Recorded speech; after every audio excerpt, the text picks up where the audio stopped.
For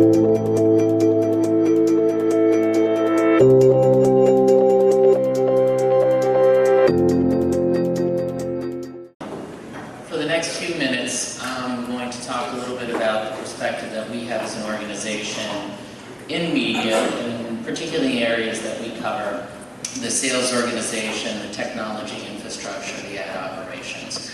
As you probably know, a technology company like ours, not only do we have to start predicting the future, we have to start planning and building that for the future today, because it does take time to develop, etc. So in that vein, I've been charged, by my handlers, Brenda Hetrick, if you don't know Brenda, and Deanna Kennedy, to spend a few minutes giving you my viewpoints. And there's a lot of things that I think that you'll hear that I'm saying that are going to be in line with what Jack covered, and a couple things that I may not share exactly the same viewpoint. And so be patient with me. The next 10 minutes, it's going to be like the movie The Sixth Sense. You're going to be sitting there for 2 hours thinking, this is really slow, and then boom, and you're going to be like, wow. That's the best thing I've ever heard. So just, I just want to set the stage. So two things I do want to say before I jump in. One, technology companies like ours, the other people in this, the other people here who are and want to be your partners, we need you. We need your input, your opinions, your insights. View companies like us as people who want you to do better. I talked earlier about how Google is the highway and the hog. We're not that. Because for us, so for Google, if you think about their business model, they want to pull all that ad revenue, but where they don't get that ad revenue, the little 9% that's left, they want to be able to charge those companies so much money that they barely make any money or any profit from advertising. That's not our model. Our model is, you need to do great things. You need to make money, because the better you do, the better we do. So we're your partner. We need your input. The second, I will say, you guys know me, or at least the people who know me well. I have a lot of opinions. And as I will say, my cousin told me one time, because she's very opinionated, I said, you're just like your dad. He's very opinionated. She goes, no, I'm opinionated in a good way. So, that's how I feel about myself. But I'm going to concentrate on our business as we see it as majors. They make me hold this mic because they know normally I'm like landing a plane, so they're like, we can't mic you. So, let's do a little bit of contextual history here. The way I look at it, and I'm going to simplify it, but I view there's two ecosystems today. There's the traditional model. The traditional model was born that companies said, hey, I'm going to start developing this content, whether it's entertainment, whether it's information, news, etc.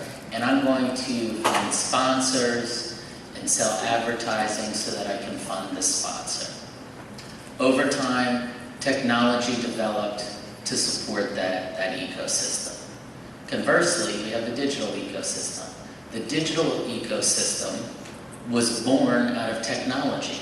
Technology, the infrastructure, came first, then came the content. And so if you look at those two systems, or those two ecosystems, they're traditional, formed by the content provider, or some of the distributions. I know it's more complex than I'm saying. The other side, the digital, formed by technology. It's those people who form those ecosystems where the profit lies. And that's the challenge that we're facing going forward. Now, we know that buyers love buying digital.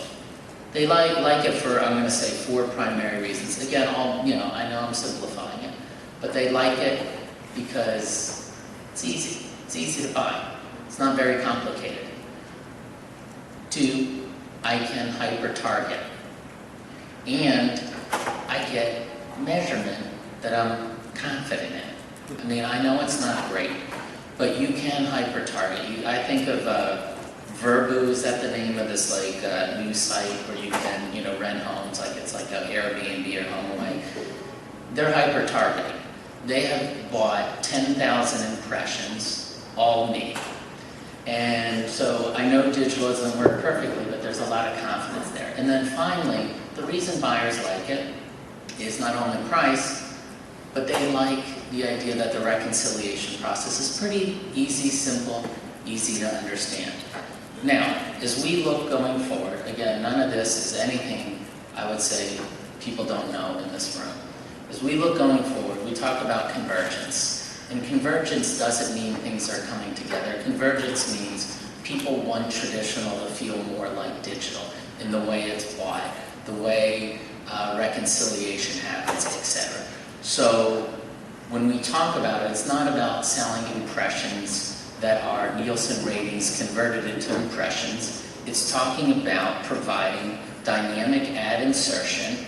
It's talking about delivering advertisements on linear, on time-shifted OTT or streaming, whatever you call it internally.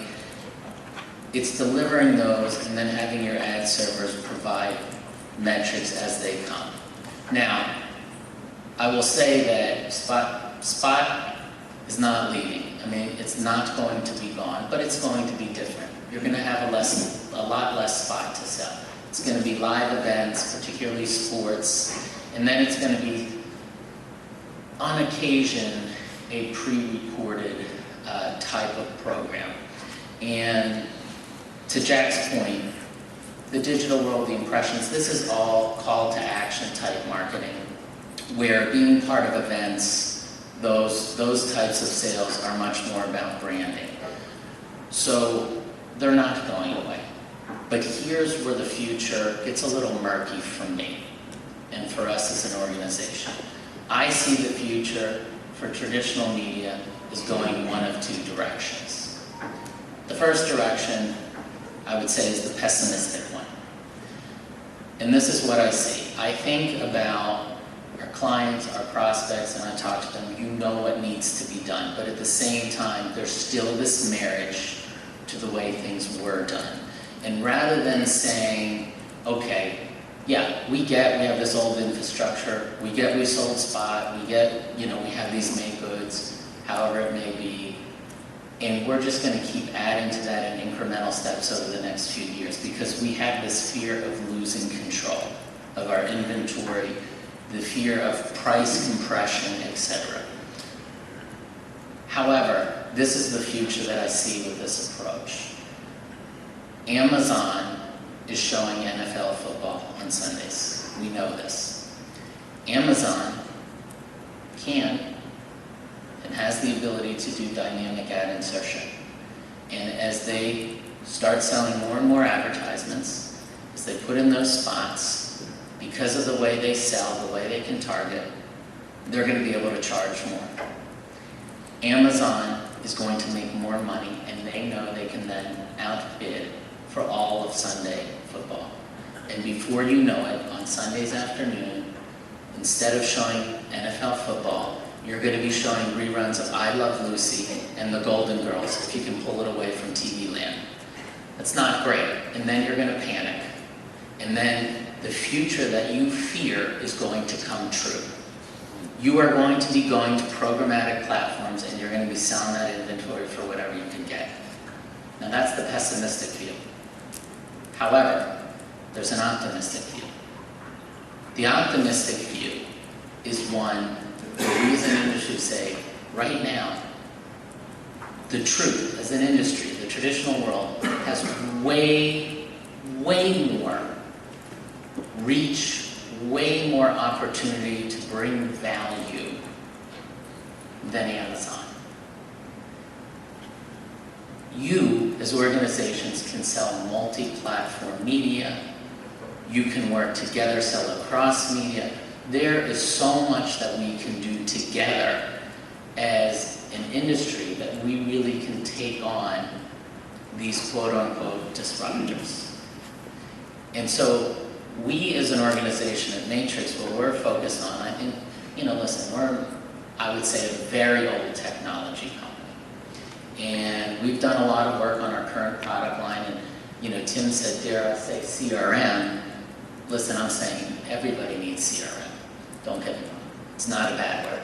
But our future as an organization is really bringing automation, bringing intelligence to the forefront of the sales process. And that's how we can help you make more revenue, more profit, et cetera. And I think many of you know we're working on the Matrix Sales Gateway. I need to talk to you, Karen. I have a request, so don't let me forget. We have currently the first of 4 components in beta, soon to be released. And as we think about helping to automate the workflow, we can contribute to that future by saying, hey, your salespeople can do 3 to 5 times what they can do today in a couple of years from now. We seek to bring AI functionality into that process to help them do their jobs better, to help bring automation not just to them, but in the entire buy-sell process of advertising. And ultimately, we seek to build an exchange so that when you're selling impressions in the future, you're able to make good on those impressions through an exchange. So you think in digital today, you sell digital inventory, you're selling, let's say, 10,000 impressions. Time's almost running out, you're missing 1,000. You go to extension products. Well, wouldn't it be great if you, as organizations, could actually sell inventory through to one another so that you can make impressions happen? So this is the vision that we have for our company. And so what I would encourage you, of course, we want to be your partner, no question. And there are a lot of great technology companies here that I would encourage you to speak with, see what they're doing, etc.